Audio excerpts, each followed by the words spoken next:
We are at the Hershey Park ZooAmerica bird house, which looks the same as it did in 1934.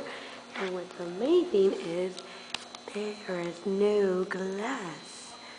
See? I'm sticking my hand in the exhibit. And look at, I wonder if it'll go cuckoo cuckoo. Because it was cooing. And it scared the crap out of me because I didn't know there were animals here. And it's a little freaky how quiet it is. Because this scary old man with the beard came out.